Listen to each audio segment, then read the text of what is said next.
Okey, a'udzubillahi minasyaitonirrajim. Bismillahirrahmanirrahim. Assalamualaikum warahmatullahi taala wabarakatuh. Alhamdulillahirabbil alamin wassalatu wassalamu ala asyrafil anbiya'i wal mursalin wa ala alihi washabihi ajma'in. Subhanaka la ilma lana illa ma 'allamtana innaka antal alimul hakim. Rabbi shrah li sadri wa yassir li amri wahlul 'uqdatam min lisani yafqahu qawli.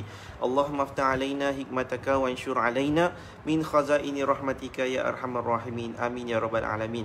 Alhamdulillah, syukur kepada Allah SWT kerana memberikan peluang, memberikan saya kesempatan, kesihatan untuk saya bersama dengan follower yang dikasihi. Terima kasih kepada semua yang sudi untuk join. Terima kasih banyak-banyak. Macam biasa, hari Rabu malam Khamis, adalah hari untuk saya menjawab segala persoalan yang berkaitan dengan undang-undang, especially terutamanya undang-undang syariah. Undang-undang syariah sahaja. Jangan duk tanya kat aku tentang undang-undang sivil, sebab Fahmi Ramli bukan seorang peguam sivil. Kita adalah seorang pengamal undang-undang ataupun peguam syar'i yang akan membantu anda untuk menjawab persoalan-persoalan berkaitan dengan undang-undang keluarga Islam, hal ehwal rumah tangga, yang tu je lah. Tapi di mahkamah syariah, cuma hampa jangan duk minta tips lah.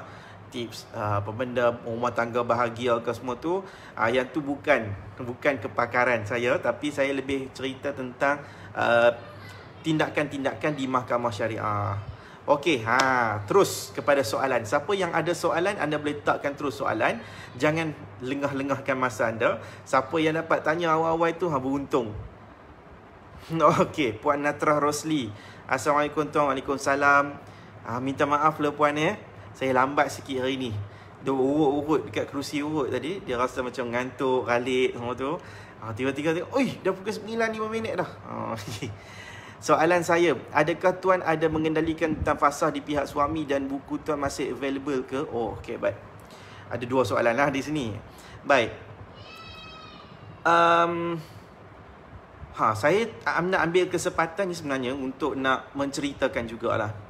Saya tengok ada beberapa komen, terutamanya daripada lelaki, yang kata tak payahlah tanya dia. Maksudnya tak payah tanya saya tentang kes berkaitan dengan lelaki. Dia kata sebab saya takkan tolong lelaki. Saya terus terang saya bagi tahu, saya ada banyak kes lelaki juga.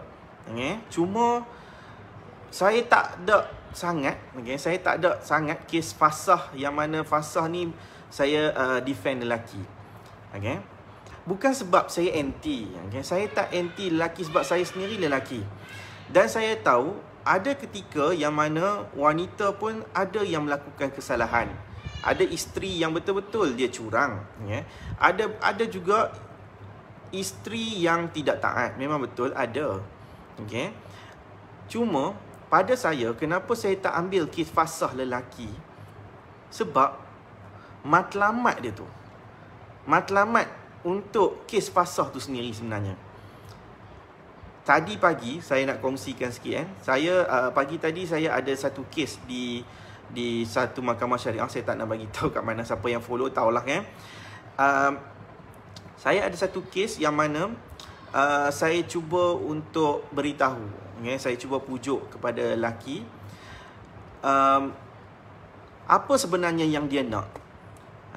Kalau dia tanya kepada saya, klien kita memang dia nak fasah, maksudnya dia nak perceraian. So matlamat fasah tu sendiri pun sebenarnya untuk bercerai, Tapi sebab suami ni dia tak mau cerai, isteri pula tak ada kuasa cerai, maka dia tak ada jalan lain melainkan dia mohon fasah. Apa-apa jualah alasan yang dia rasa macam dia layak untuk minta bubar perkahwinan, maka dia bentuk fasah tersebut. So matlamat dia adalah untuk dapat perceraian.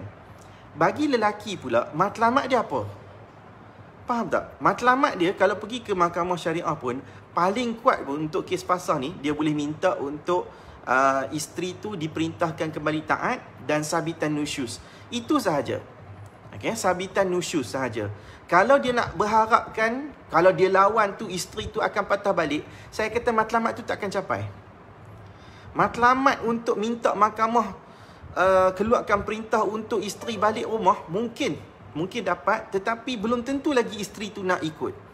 Sebab dah lawan kan, bertahun-tahun lawan dan sebagainya. Anda rasa kalau lawan lama-lama, hati sayang ke hati benci? Of course hati benci. Dah lawan bergantung bertahun-tahun, and then tiba-tiba fasah kena tolak, diperintah pula kembali taat ataupun disabitkan nusyus.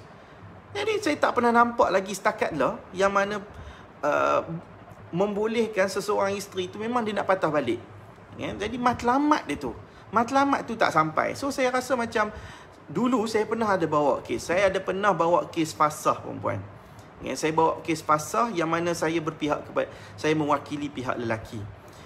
So lawan lah, saya sampai berjaya lah menolak fasah tersebut. Saya berjaya. Saya bagi tahu kat hangpa ni, dulu cerita 3-4 tahun lepas ni. Jadi memang berjaya tolak fasah tersebut. Tetapi suami ni dia datang, dia kata, "Tuan, mahkamah dah perintahkan dah fasah ditolak dan perintah kembali taat. Tapi kenapa isteri saya tak balik? Saya dah pesan dah, saya dah cakap dah daripada awal-awal lagi. Saya dah cakap dah, lebih baik lepas cara baik.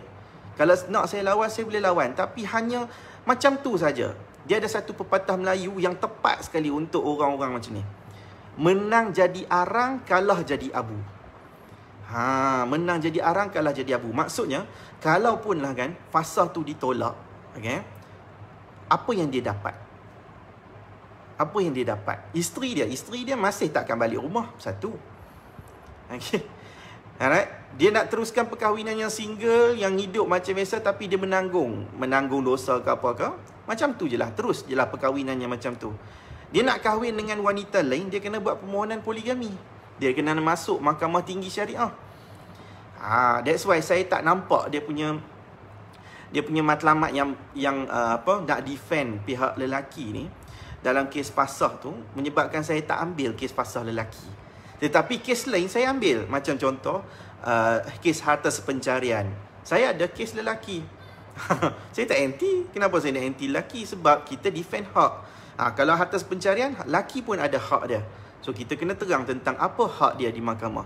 Mut'ah, saya ada kes mana lelaki saya defend untuk kes mut'ah, yang mana kita bagi tahu kalau kata memang diceraikan, memang dia layak. Cuma apa yang kita nak defend adalah berkaitan dengan jumlah mut'ah tu. Berapa yang sepatutnya layak. Memang kita kena terangkan, kita kena cakap benda yang benar. Tapi kalau fasah ni macam tu je lah. Kalau isteri tu matlamat dia memang nak cerai dengan cara fasah, suami matlamat dia pergi ke mahkamah pun, dia hanya akan melengahkan keadaan, dan kemudian dia hanya akan dapat paling kuat pun perintah nusyus. Dan perintah nusyus dia akan hanya menyebabkan isteri tu tak dapat nafkah sahaja. Nafkah sahaja. Hak lain semua tu kita tak akan dapat apa. Memang tepat sekali ayat dia. Pepatah Melayu tu cakap, menang jadi arang, kalah jadi abu. Tak ada apa-apa maksud. Tak ada apa-apa nilai. Kalau nak kira dosa, berlambak lagi dosa. Jangan kata cerita berkaitan dengan nusyus. Dosa kalau kita tinggal semayang tu pun lagi berat. So, itulah sebabnya saya tak mengendalikan tuntutan fasah bagi pihak suami. Kalau suami datang kepada saya pun untuk kes fasah, saya akan kata, nak teruskan juga ke? Saya akan bagi tahu apa yang dia akan dapat kalau dia betul lawan macam ni saja. Dia tak akan dapat apa-apa. Dia tak akan dapat apa-apa yang bagus pun. Melainkan kalau dia kata dia nak cuba untuk pujuk dan berbaik, saya rasa yang tu lebih baik. Ataupun dia cuba nak melengahkan tu pun sebab dia nak pujuk isteri dia. Okay, fine. Yang tu okay. Pujuk tu memang betul-betul kena pujuk, mengorak balik lah. Itu je lah. Sebab itulah saya tidak ada kes fasah di pihak suami. Alright, tapi kes lain semua ada kes pihak lelaki. Ada. Hak jaga anak pun ada lelaki. Cuma tengok kepada kelayakan dia je lah. Alright, saya tidak menafikan hak lelaki, kerana saya juga lelaki. Cuma saya kena bercerita, saya kena terangkan apa matlamat dia. Kalau pergi mahkamah pun, saya bukan cerita tentang saya nak menang. Kalau pergi ke mahkamah pun, saya nak bantu tegakkan hak yang betul-betul untuk orang yang berhak. Itu sahaja pegangan saya. Dan buku tuan masih available ke? Ya, masih available. Siapa yang nak dapatkan, anda boleh komen nak buku. Iaitu berkaitan dengan 16 bukti fasah ni. Ni memang khas untuk perempuan je selalunya. Sebab dia nak sediakan bukti. Jadi bila sediakan bukti, buku ni anda boleh dapatkan. Alright, anda boleh tulis komen nak buku. Tulis je komen kat situ nak buku. Esok saya punya staff dia akan PM, tim saya akan PM untuk bagi link ataupun cara untuk dapatkan buku tersebut. Alright, so siapa yang dah dapatkan, saya mengucapkan terima kasih banyak-banyak. I love you all. Terima kasih soalan tu puan. Untuk peluang kepada saya menjernihkan keadaan. Okey, Hafizi Rahman. Assalamualaikum tuan. Waalaikumsalam. Ada beberapa soalan. Okey, dalam video pendek tuan yang tuan berbincang tentang hakam, yang mana hakam adalah wakil daripada Jabatan Agama. Dalam kes kenalan saya, hakim minta hakam dari kalangan ahli keluarga. Macam mana tu tuan? Okey, betul. Dia ada peringkat. Okey, dia ada peringkat hakam tersebut. Hakam yang pertamanya dia akan melibat, saya rasa bukan dia JKP, dia akan melibat pejabat agama. Kemudian hakam pun, kalau tak silap saya, daripada ada peringkat yang pertama, peringkat yang dia akan panggil juga wakil daripada pejabat agama dan juga wakil daripada keluarga. Pada peringkat yang kedua, baru ada yang peringkat yang wakil keluarga, suami, wakil keluarga perempuan, untuk berbincang di hadapan satu hakam yang dilantik oleh mahkamah. Ada hakam yang dilantik melalui pelantikan, alright, iaitu ditauliah daripada sultan, terutamanya macam negeri Selangor ada, dan macam ada sesetengah negeri yang mana hakam dia dilantik daripada orang pejabat agama. So kalau tanya kat saya, personally, setiap negeri dia ada pendekatan yang berbeza. Mungkin saya cerita tu adalah berkaitan dengan pendekatan dekat negeri Kedah, contoh dia. Tapi pastinya hakam dekat negeri Kedah ni, dia takkan ada sama macam hakam dekat negeri Selangor. Macam hakam negeri Selangor, dia mungkin ada spesifik ataupun benda yang lebih teratur prosedur dia untuk proses hakam.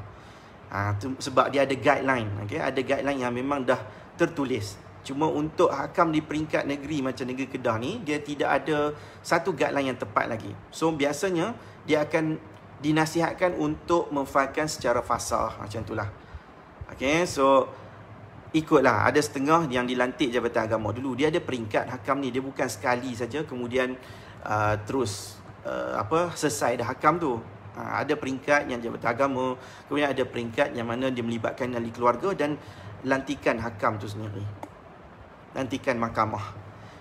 Ketika dalam proses perceraian, adakah boleh seseorang isteri itu boleh membuat atau pergi ke suatu tempat tanpa izin suami dalam proses perceraian? Dalam proses perceraian masih lagi dikira sebagai suami isteri, betul ya? Kalau isteri itu pergi ke tempat, dari ini saya cakap dari sudut hukum lah. So kalau dari sudut hukumnya, seseorang isteri memang dalam Islam dia perlu meminta izin kepada suami untuk ke mana-mana, dengan izin.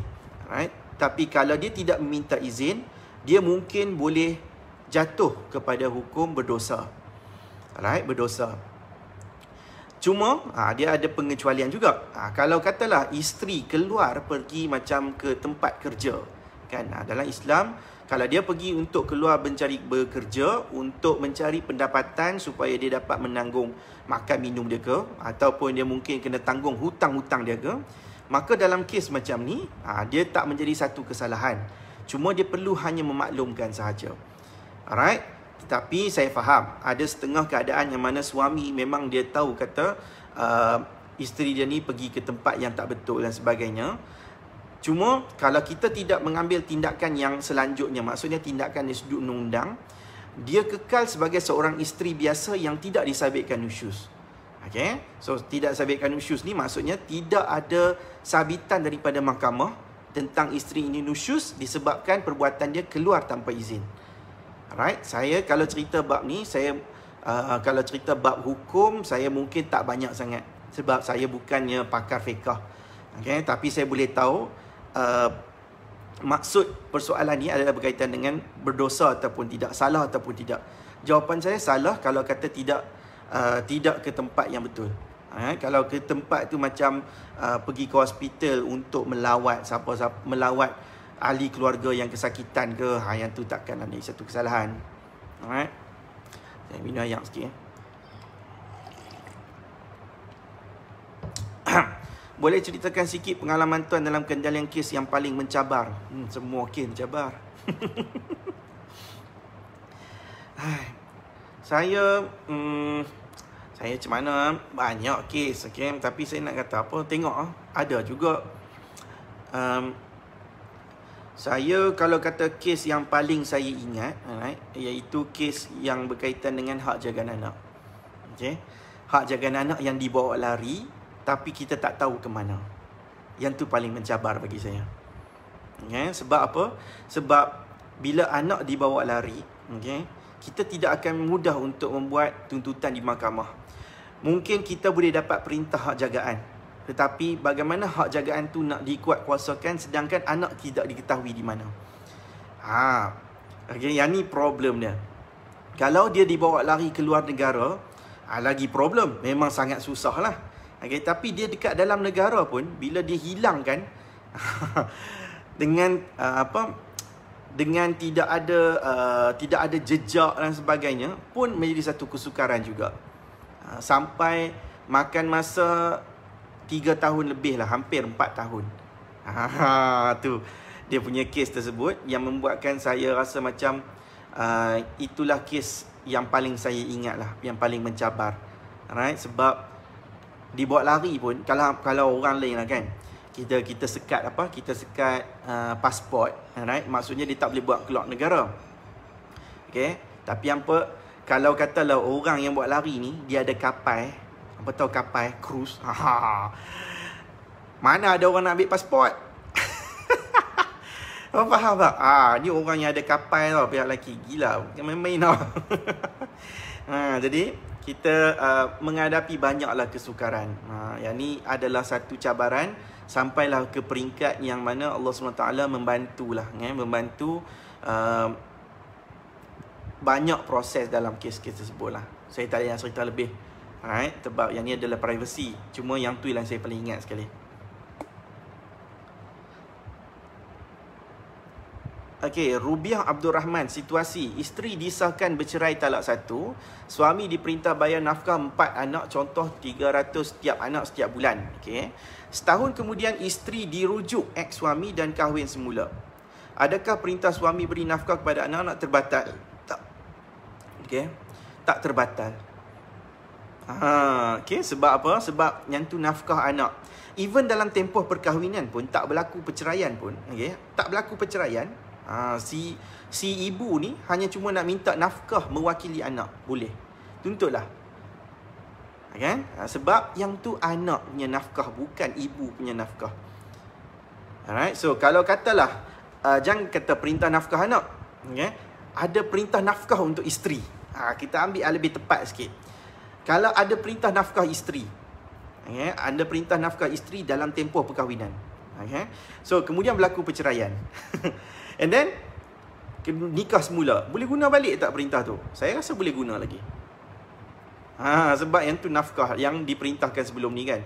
Melainkan kalau kata ada isu dipertikaikan, boleh dirujuk semula kepada mahkamah. Okay. Yang mungkin nak terbatal tu adalah berkaitan macam contoh mut'ah. Mut'ah contoh dia. Let's say lah mut'ah diperintahkan. Si isteri diceraikan, kemudian isteri dapat perintah mut'ah. Bila dapat perintah mut'ah tersebut, tiba-tiba rujuk ataupun nikah semula. Bila dah nikah semula, perintah tu mungkin terbatal. Sebab mut'ah untuk isteri yang diceraikan. Okay, usaha hati untuk isteri yang diceraikan. Right? Tapi pada saya lah kan, saya rasa dia macam masih boleh dapat lagi. Melainkan dirujuk tu dalam tempoh rujuk. Kan, rujuk memang dalam tempoh rujuk kan. So kalau dirujuk tu dalam tempoh rujuk, ya, yang kes-kes berkaitan dengan nafkah iddah, mut'ah ni mungkin akan terbatal. Alright. Cuma kalau katalah dalam tempoh tu, tempoh sebelum nak kahwin semula tu dia panjang kan, lambat, berapa tahun tu baru nak nikah semula, dah ada perintah mut'ah, saya rasa benda tu wajib juga untuk dibayar. Dia mungkin boleh jadi hutang juga. Dan pada saya, yang ni ada right or wrongs, right? Dia boleh dibuktikan di mahkamah. Okay. Tapi kalau kata untuk nafkah anak, dia tak akan terbatal.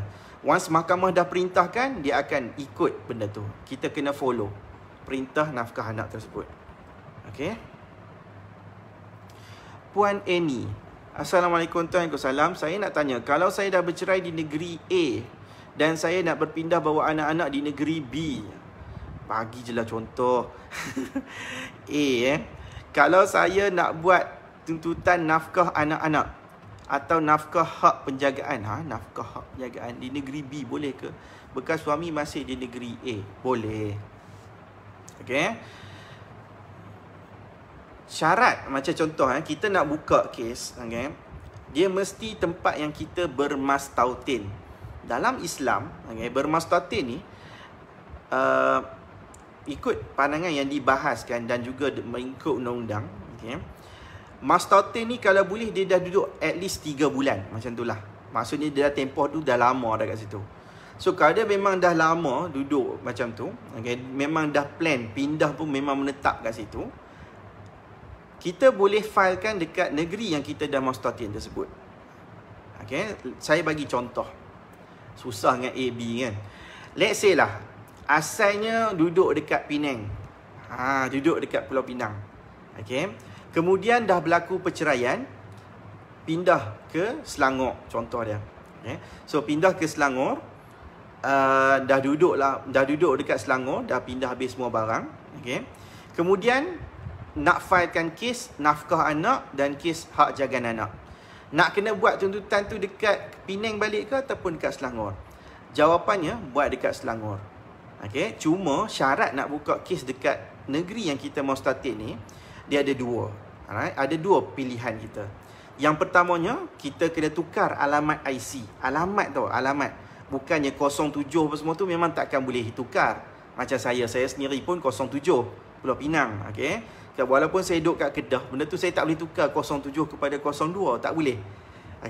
Tetapi saya boleh tukar alamat yang bawah. Daripada Pematang Poh, saya tukar kepada Sungai Petani, contoh dia. So begitu kepada anda. Kalau memang kita dah duduk kat Selangor, kita rasa macam nak tukar alamat IC kita Selangor tersebut, tukar. Sebab yang tu lebih bagus, supaya kalau kata hilang pun orang tahu, oh kena hantar ke sini dan sebagainya. Maklumat kita. So itu choice yang pertama. Ataupun choice yang kedua adalah kita kekal IC tu dengan alamat Pulau Pinang, tetapi kita kena dapatkan pengesahan mastautin ataupun pengesahan anak qaryah daripada pejabat agama, daripada masjid, pegawai masjid yang berdekatan dengan tempat tinggal kita. So pegawai masjid, macam contoh daerah mana? Daerah Petaling, contoh dia. So dapatkan cop daripada Tok Imam Masjid kawasan tu. So bila dah dapat pengesahan tersebut, maka barulah kita boleh membuat ataupun memfilekan tuntutan nafkah anak ataupun hak jagaan anak di negeri yang baru kita duduk tersebut. So kalau kita filekan dekat Selangor contohnya, bekas suami ni masih duduk kat Pulau Pinang, dia kena mai turun lah. Dia kena mai lah dekat Selangor, sebab isteri filekan dekat Selangor, bekas isteri filekan dekat Selangor. Macam tadi jugalah saya terangkan. Saya bagi tahu kepada klien, kepada pihak lawan lah dalam kes pasal tu. Saya kata, cik tak mau selesai cara elok ke? Sebab saya tahu keadaan suami ni sakit. Kalau dia nak berulang, daripada Perak nak mai ke Kedah, Perak dia tu pun bukan Perak yang dekat, bukan Perak Buntak tu, daripada Perak yang jauh ni. Saya tak mau bagi tahu spesifik lah. Perak yang jauh. Saya boleh kata atas lagi daripada Kuala Kangsar. So nak datang ke Kedah yang bukan Kedah dekat, Kedah yang dekat sepadan Penang pada ni, Kedah yang betul-betul jauh. So dia akan menyebabkan kos, daripada jimat kos, daripada boleh selesai cara elok, dia nak kena turun hadap setiap kali naik mahkamah dalam satu jarak yang sangat jauh. Memang kita ada kes yang mana daripada Sabah nak kena naik turun selalu. Nak buat macam mana? Sebab memang difilekan kat situ, dia tak boleh tukar. Oh, kita kena cari mahkamah yang center, tak boleh. Prinsip cara nak buka kes, dia mesti tengok kepada alamat, untuk alamat kita mastautin tersebut. So yang tu yang kita kena faham. Alright. Ahmad Syafiq, Assalamualaikum. Waalaikumsalam. Bolehkah memaksa bapa mertua atau bapa saudara menafkahi si anak yatim dalam undang-undang? Kalau mereka kata tak mampu, bagaimana? Perintah akan dikeluarkan terus ke? Baik. Kalau ikut dari sudut tanggungjawab, untuk nafkah ini, nafkah anak lah, nafkah anak, dia memang tanggungjawab kepada lelaki. Okey, tanggungjawab kepada waris lelaki. Asasnya bapa. Kalau bapa tidak ada, dia akan pergi kepada datuk. Dan kalau tidak ada datuk, dia akan pergi kepada saudara lelaki lah. Saudara lelaki si ibu sebapa dengan si bapa tersebut. Si lelaki ni, suami ataupun bapa kepada anak tu. So memang dia akan menjadi pihak defendant. Dia boleh dinamakan sebagai pihak defendant. Soal untuk memutuskan sama ada layak ataupun tidak, yang ni adalah soal mahkamah.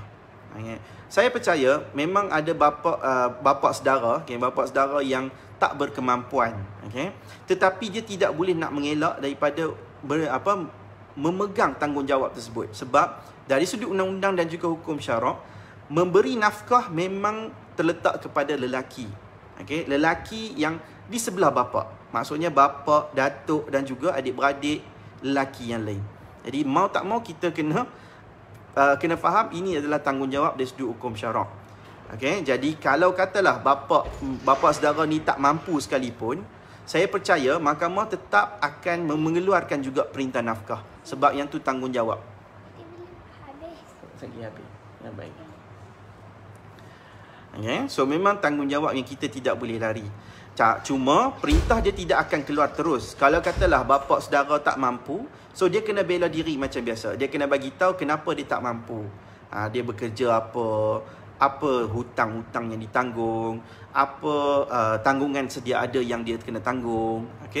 So selepas dah mahkamah pertimbangkan, kita akan tengok berapa jumlah yang mahkamah putuskan tersebut.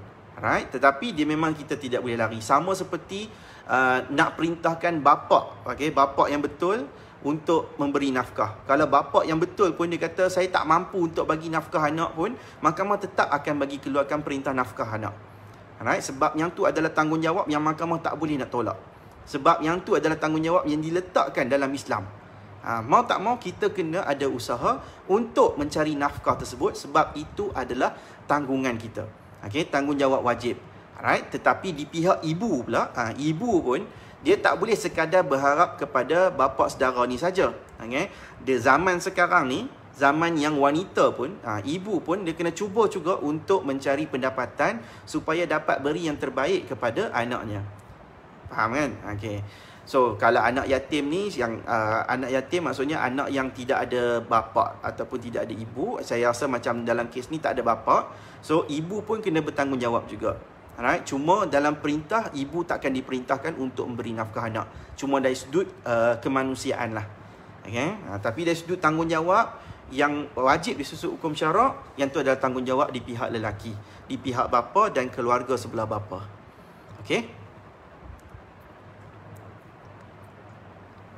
Hidayah Nazri, saya nak tanya, kalau bekas isteri tak izinkan si bekas suami untuk berjumpa dengan anak, kalau bekas isteri tak izinkan si bekas suami untuk jumpa dengan anak, macam mana ya?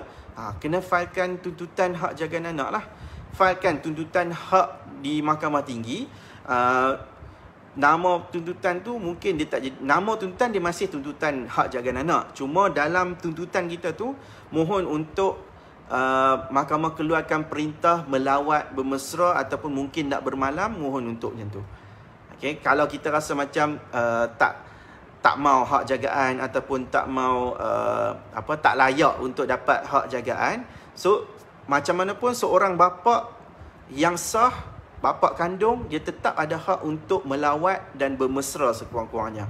Sebab itu adalah bapa dia. Walaupun bapa tersebut mungkin tak bagi nafkah, ada setengah ibu dia kata tak boleh bagi tengok anak sebab dia tak bagi nafkah, tak boleh.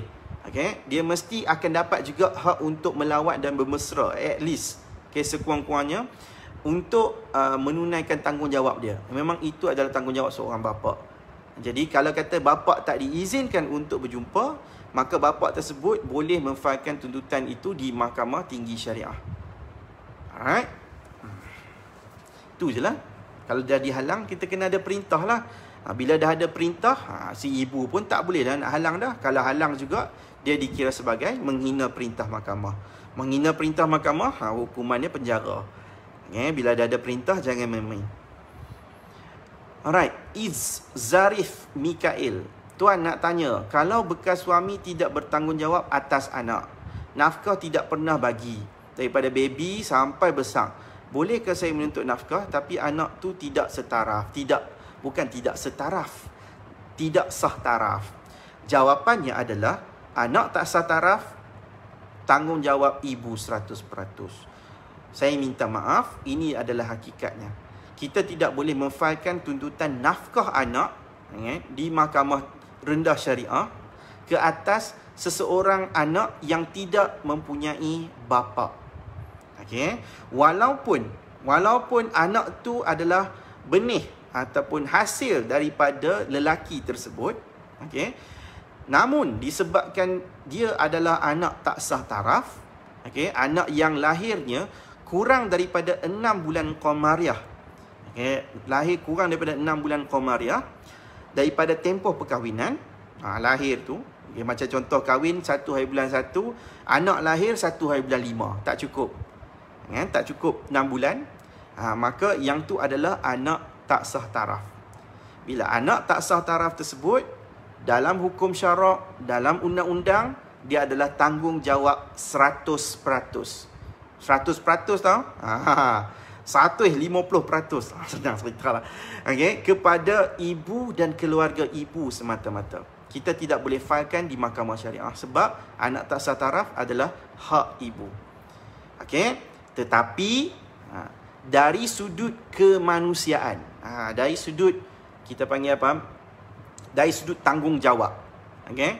Dah pandai buat, si bapak ni pun, si lelaki, saya tak boleh kata bapak sebab dia tak boleh dianggap sebagai bapak. Dan dia pandai, dia pandai buat, sepatutnya dia kena pandai juga untuk memikul tanggungjawab tersebut. Maksudnya dia kena bagi. Dia tak boleh dikira sebagai nafkah, tetapi anggaplah yang tu adalah tanggungjawab wajib yang dia kena tunaikan untuk kebajikan anak tersebut. Sebab mau tak mau, ya memang yang tu benih dia. Tetapi dia tak boleh dinasabkan kepada lelaki tersebut. Jadi bila tak boleh dinasabkan, dia tak boleh dikira sebagai nafkah. Kalau dia bagi, dia dikira sebagai sedekah. Dan pada saya, dia akan lebih terarah kepada dia beri sebagai tanggungjawab dia. Tapi kalau dia tak tunaikan tanggungjawab, maka kita sebagai ibu ni tak boleh tuntut dekat mahkamah syariah. Memang tidak ada hak.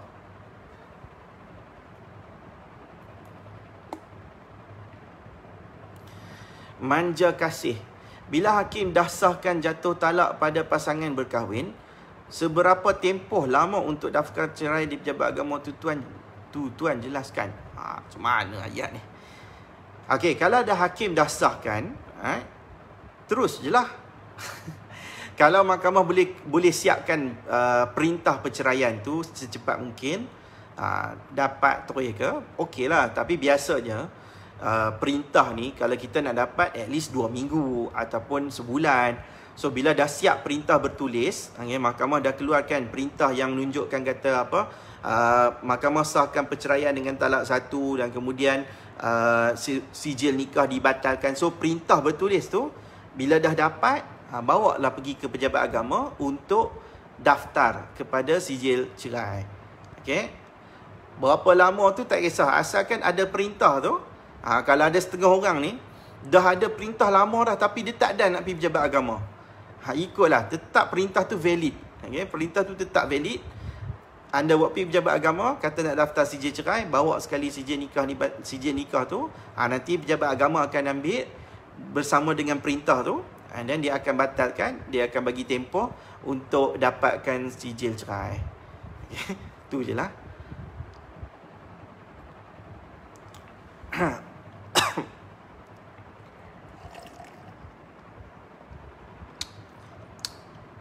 Avengers.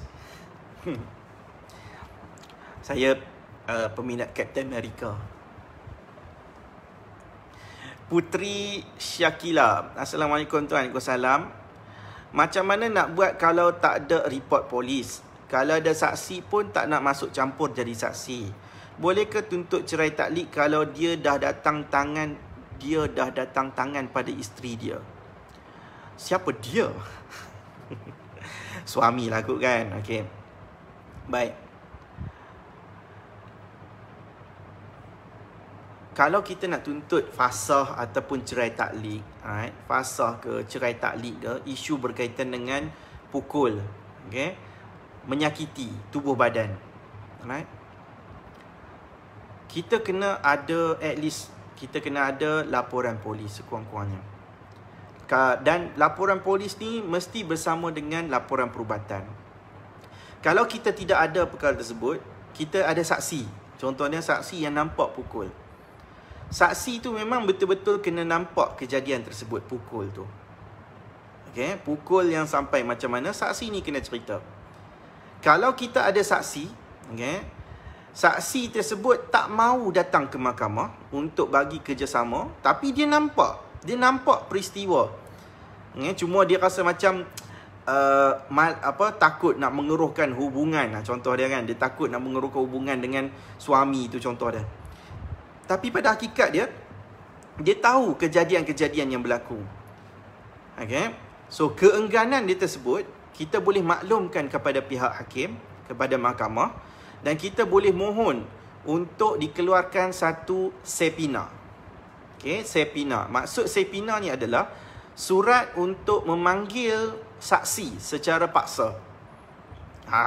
Kalau orang yang kalau orang yang tak terima sepina, dia secara sukarela dia datang, yang tu bagus. Tapi kalau orang yang tak boleh datang, ataupun dia perlukan surat ke, ataupun dia tak mau, tapi dia tahu hakikat benda tu, kita boleh keluarkan sepina. Kita boleh mohon untuk keluarkan sepina, dan kita akan serahkan sepina tersebut. Dan kalau dah saksi ni terima sepina untuk hadir dan dia tidak hadir, maka kita boleh minta dikeluarkan waran tangkap. Mahkamah boleh keluarkan waran tangkap ke atas seseorang saksi yang enggan datang memberikan kesaksian. Tu bahaya. Kalau seseorang suami, okay, kita filekan fasakh contohnya, kita buat saman, kita buat saman dan kita serahkan kepada suami. Okay. Tapi suami ni, kalau dia terima saman, dia tak mau datang ke mahkamah. Dia kata, hampir buat seorang-seorang lah, aku takkan main mahkamah punya. Contoh dia kan. So, bila dia tak mau hadir, kita tak perlu waran tangkap. Alright? Kita boleh bicara sebelah pihak. Kita boleh terus memberikan keterangan secara sebelah pihak. Buatmailah saksi kita sendiri, sebelah kita sendiri semua tu, dia tidak akan ada cabaran daripada pihak lawan. Tidak akan ada pembelaan. Okay? Tidak ada benda yang akan dipertikaikan oleh pihak lawan sebab tidak ada pihak lawan. Jadi bila tidak ada pihak lawan, saya boleh katakan sebelah kaki. Okay? Sebelah kaki itu dah nak dapat dah. Yang ni kalau kata suami enggan hadir, ataupun pihak yang kita tuntut tu dia tak hadir. Right? Tetapi kalau katakanlah saksi dapat sepina, saksi tak dapat saman, saksi dapat sepina, dia tak hadir, yang ni mahkamah boleh buat kelak waran tangkap. Waran tangkap ni maksudnya polis ataupun bailiff mahkamah dia boleh tangkap untuk bawa saksi ni, paksa bagi keterangan. Okey. Itulah caranya. Dan pada saya, kalau dah tak ada report polis tapi ada saksi, maka itu jalan yang terbaik. Right? Sepina.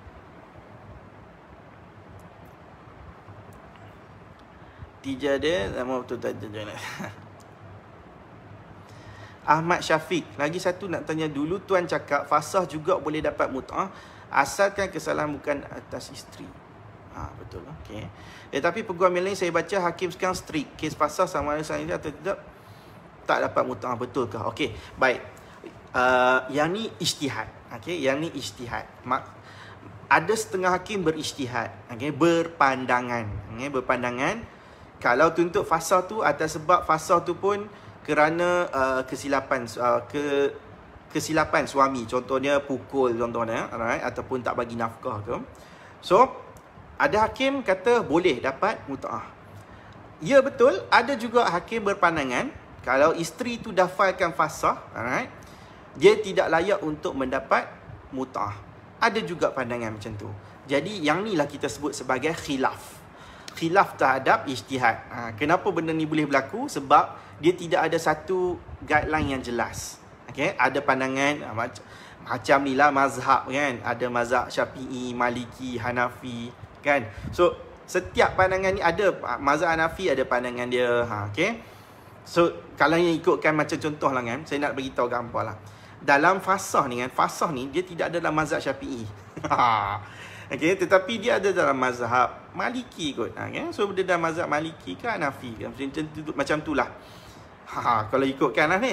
Tapi diterima juga fasah tersebut sebab ada pandangan dalam pendekatan dalam hukum syarak membolehkan seorang isteri boleh memfailkan. So sama jugalah macam kes kita sekarang ni. Yang ni kita panggil khilaf ijtihad ni. Ada khilaf yang mengatakan boleh tuntut mut'ah, boleh dapat mut'ah walaupun diceraikan, disabitkan secara fasah, dan ada juga yang berkata tak boleh dapat. Alright? Apa pun bergantung kepada hakim. Hakim yang anda berurusan tersebut. Dan saya percaya setiap benda ada hujah dia tersendiri. Okay? Tapi hujah-hujah ni semua akan diteliti dan diperhalusi oleh peguam dan juga hakim mahkamah syariah. Zahid Abbas, kalau cerai fasah suami salah tapi tak lafazkan juga, macam mana ya tuan? Kalau cerai fasah, fasah dia tak perlu lafaz cerai suami. Okay? Fasah ni adalah dakwaan. Okay? Dia adalah dakwaan berdasarkan kepada peruntukan undang-undang Seksyen 53 Enakmen Keluarga Islam. Right? Dia adalah dakwaan dan kemudian dia akan perlu ada pembuktian. So, kalau katalah dakwaan dan pembuktian tu cukup, dakwaan jelas, pembuktian pun kuat, maka mahkamah boleh sabitkan fasah tersebut. Mahkamah yang nak bubarkan, mahkamah yang nak batalkan perkahwinan tu. Dia bukan lafaz cerai suami. Okay? Lafaz cerai suami adalah lafaz talak. Fasah dia bukan talak. Okay? Dia adalah pembubaran perkahwinan oleh mahkamah berdasarkan kepada dakwaan dan juga pembuktian. Okay? So, yang tu kita kena tahu. So, kalau katalah suami sampai ke sudah, sampai ke habis tu pun dia tak mahu lafaz cerai, tapi berjaya dibuktikan fasah tersebut, berjaya dibuktikan dakwaan, pembuktian dan sebagainya semua cukup. So, mahkamah memberi keputusan fasah tu, maka fasah itulah akan terjadi. Maksudnya pembubaran perkahwinan tanpa ada lafaz cerai daripada pihak suami. Okay? Alright. Aduh, terima kasihlah kepada semua yang join malam ni. Minta lah bintang sikit. Ampun, sampai tak mau bagi bintang kat aku. Boleh pula minta bintang kan? Yalah, penat kot. Sampai minum ayak ni. Ahmad T. Saya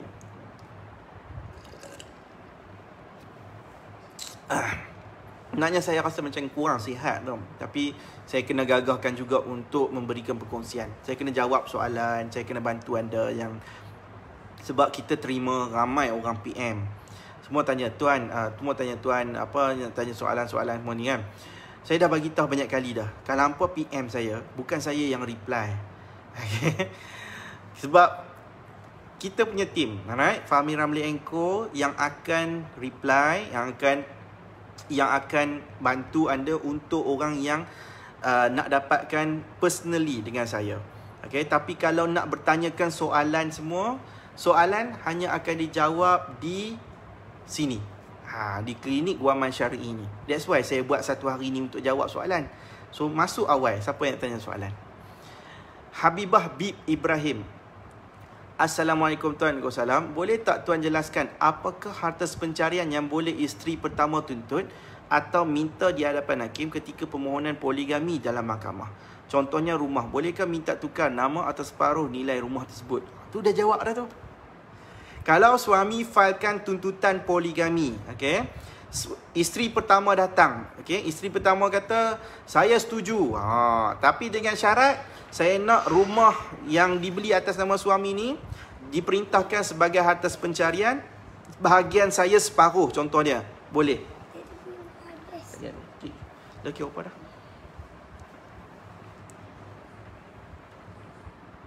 Ya, sikit je. Okay.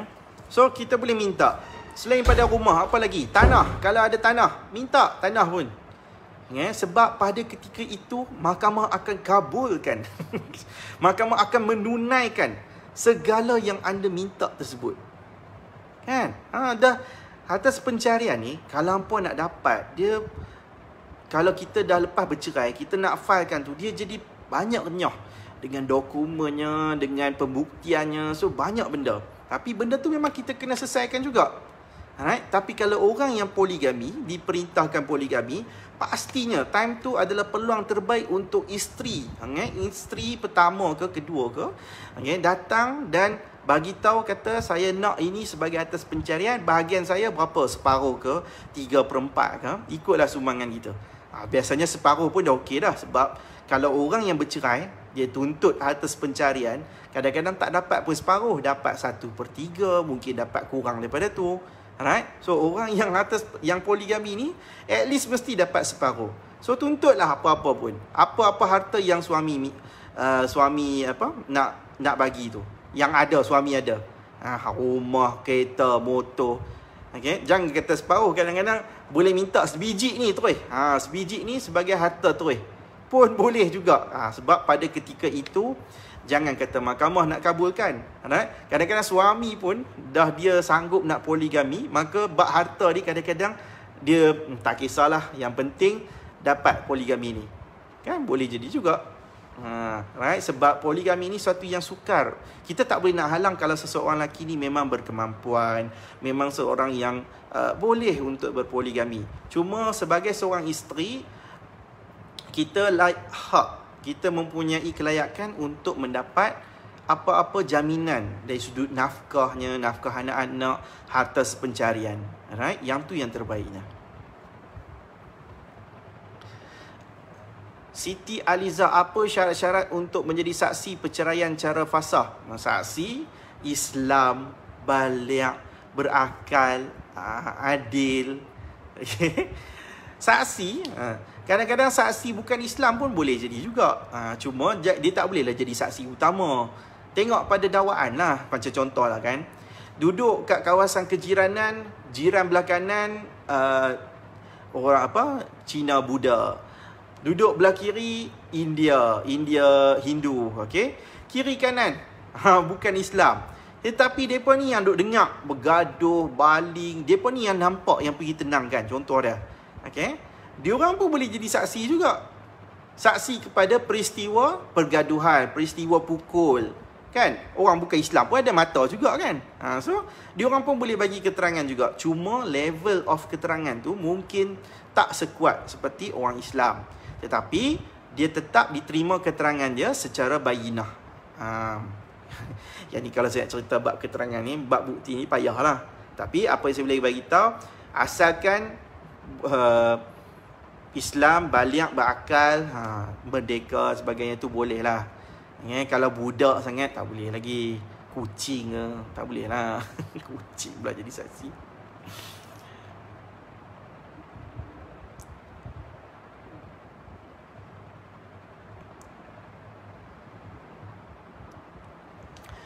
Faizul Razman, Assalamualaikum. Maaf, saya ingin bertanya. Saya ingin pisah dengan isteri dengan cara baik. Kami sudah tak sehaluan dan dah hampir 2 tahun tidak tinggal sebumbung. Kami PJJ. Dan untuk mewardah warahmah, rumah tangga itu jadi susah. Jadi apa prosedur yang saya perlu lalui untuk filekan cerai? Saya baru tiba di Malaysia dalam seminggu. Ui, tengah kuarantin ke? Okay. Kalau nak filekan perceraian, right, kita kena filekan, kita kena buat saman, okey? Saman tuntutan perceraian di Mahkamah Rendah Syariah. So, pergi kat mahkamah syariah yang tempat berdekatan dengan daerah kita Mastatin tu. Kalau contoh lah kan, duduk dekat let's say lah Kuala Lumpur lah, duduk kat Kuala Lumpur. So, pergi kat Mahkamah Rendah Syariah Wilayah Persekutuan lah, dekat Jalan Duta tu. Okay? So, pergi kat situ, bagi tahu kata nak filekan saman perceraian, nak filekan perceraian secara baik. So, nanti dia orang akan kata suruh buat saman. So, mungkin dekat situ tu adalah typewriter. Tapi kalau kita rasa macam tak pandai buat sendiri ke sebagainya, kita boleh lantik peguam. Kalau kita rasa macam kita nak lantik peguam, right? Sebab penyediaan saman ni adalah penting untuk nak memfilekan kes. Okay, so setiap tuntutan dia akan mulakan dengan saman di Mahkamah Syariah. So nak filekan perceraian, dia kena buat saman perceraian. Okay, dan saman tersebut kena diserahkan kepada isteri kita. Okay. So isteri kena hadir. Alright. Terima kasih siapa-siapa yang bagi kat saya bintang malam ni. Thank you so much. Thank you. Bagi lagi. I love you. Alia Syuhada. Okey. Assalamualaikum tuan. Waalaikumsalam. Saya nak tanya, adakah perjanjian dalam bentuk WhatsApp boleh digunakan dalam tuntutan atas pencarian? Contoh, sebelum bercerai, ada persetujuan untuk bahagi motor diberi kepada suami, kereta diberi kepada isteri. Conversation WhatsApp tu boleh guna untuk perbicaraan tak? Boleh. Okey, boleh. Cuma level pembuktian dia tu tak adalah tahap mengikat. Okay? Mahkamah takkan terikat. Okay?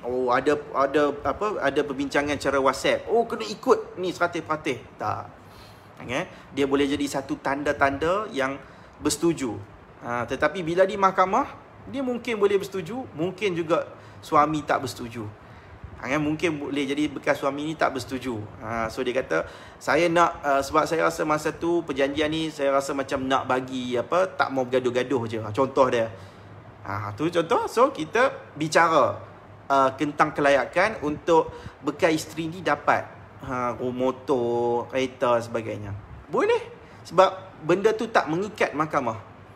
Mengikat, benda yang mahkamah akan terikat adalah bila ada perintah. Bila ada perintah yang telah diperintahkan.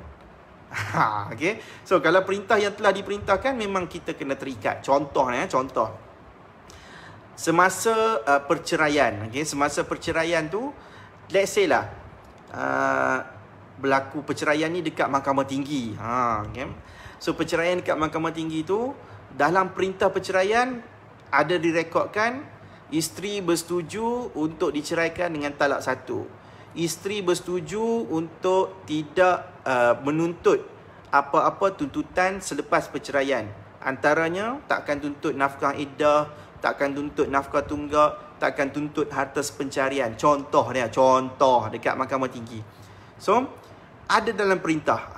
Bila dalam perintah tersebut, bila selepas tu nak filekan tuntutan harta pencarian, dah tak boleh dah, sebab itu adalah perintah. Perintah dia boleh mengikat perintah.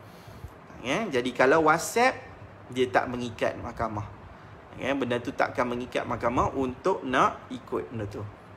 Dia boleh jadi bukti kecil lah. Bukti kecil, tanda-tanda yang sebelum ni bekas suami ni bersetuju.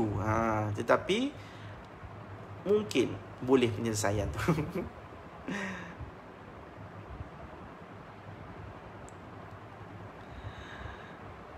Aduh. Nur Fatihah Muhammad Tihah. Assalamualaikum tuan, saya dalam proses cerai. Sekarang anak duduk dengan suami 4 orang. Saya nak ambil anak tu, suami halang, sedangkan hakim tak letak hak siapa-siapa lagi. Sampai anak saya nangis nak balik dengan saya. Macam mana nak buat? Tapi suami hasut anak menggunakan isyarat mata supaya tak ikut saya balik. Baik, bila berkaitan dengan halangan, dengar betul-betul siapa yang ada halangan berkaitan dengan hak dia untuk jaga ke, untuk melawat ke, alright? Kita tak ada pilihan lain melainkan memfailkan tuntutan di mahkamah. Kena failkan tuntutan hak jagaan anak di mahkamah tinggi syariah. So, kalau dalam proses perceraian, maksudnya dah failkan perceraian, cuma belum sabit ke, belum sampai tarikh lagi ke. Once dah failkan kes perceraian, so kita boleh failkan dah. Kita dah boleh failkan hak jagaan anak di mahkamah tinggi. Kalau nak tunggu sampai dah berlaku perceraian baru nak failkan, saya bagi contoh. Tuntut fasah.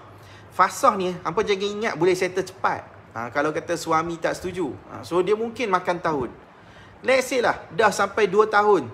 Nak tunggu juga fasah tu selesai, baru nak tuntut hak jagaan anak. Daripada anak tu boleh baby ni, sampai anak dah bercakap, mungkin kita tak dapat tengok langsung. So, apa yang perlu dilakukan adalah failkan segera hak jagaan anak di mahkamah tinggi syariah. Failkan di mahkamah tinggi syariah. So, cara nak failkan tu, macam saya cakap tadi, kita kena failkan, kena buat saman. Dan kalau nak mudah, lantik peguam. Sebab kes berkaitan dengan hak jagaan anak ni di mahkamah tinggi syariah, andai kata ada perebutan, ada isu, lantik daripada awal. Maksudnya kita dah tahu yang suami takkan setuju untuk nak bagi hak jagaan anak, kita kena lantik daripada awal supaya Peguam boleh bantu untuk nasihatkan anda dan boleh bantu untuk kendalikan kes untuk dapatkan hak kita. Okey?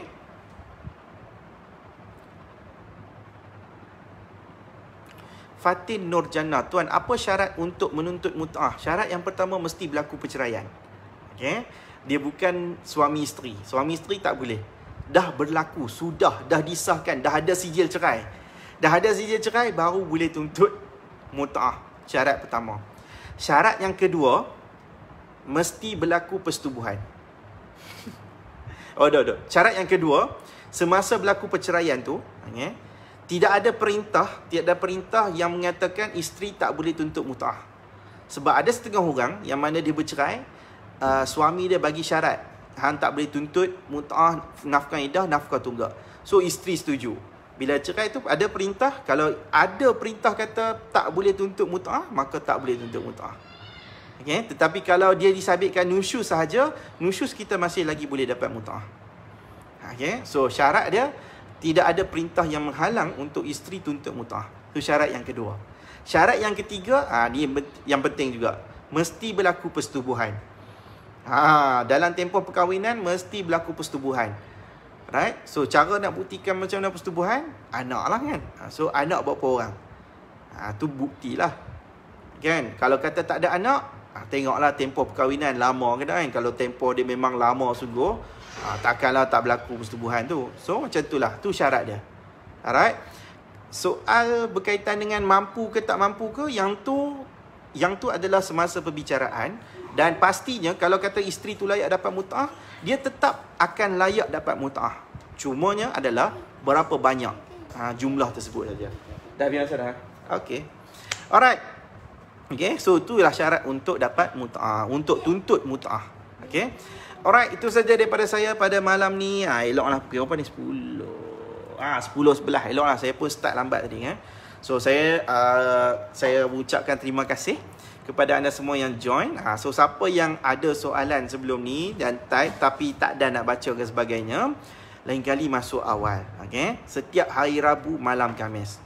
Alright, so siapa yang nak secara privacy dengan saya, so dia ada proses tersendiri. Nanti PM, tim saya akan bantu, bukan saya yang akan reply. Saya tak handle benda-benda ni semua. Tugas saya dekat dalam firm ni hanya pergi ke mahkamah, mengendalikan kes, okay, consultation dan buat live.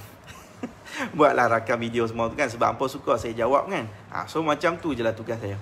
Untuk reply apa semua ni, yang ni bukan tugas saya. Yang ni adalah tim-tim saya. Alright. Okay, itu saja daripada saya, Fahmi Ramli. Thank you so much. Saya mohon ampun dan maaf anda ada salah dan silap, terkasar bahasa, terkurang bicara dan sebagainya. Saya mohon untuk mengundur diri. Yang baik itu semua datang daripada Allah. Yang buruk itu semua datang daripada kelemahan diri saya sendiri. Okey, itu saja daripada saya, Fahmi Ramli. Kita jumpa pada minggu hadapan untuk klinik guaman seterusnya. Pada hari Rabu malam Khamis seperti biasa. Sekarang saya nak mohon undur diri sebab saya nak study. Hari Jumaat saya ada satu exam yang saya kena lalui. Saya ambil exam juga. Okay? So, saya mengucapkan terima kasih pada siapa yang dah bagi bintang, yang tekan share dan sebagainya. Thank you so much pada anda yang baru follow, yang dah tekan like. Thank you. Dan bagi tahu kepada kawan-kawan lain juga untuk join kita punya live. Okay? Itu sahaja daripada saya, Fahmi Ramli. Thank you so much. I love you all. Selamat malam. Aqulu qawli hadza wa nastaghfirullahal azim li wa lakum. Wassalamualaikum warahmatullahi wabarakatuh. Jumpa lagi. Bye-bye.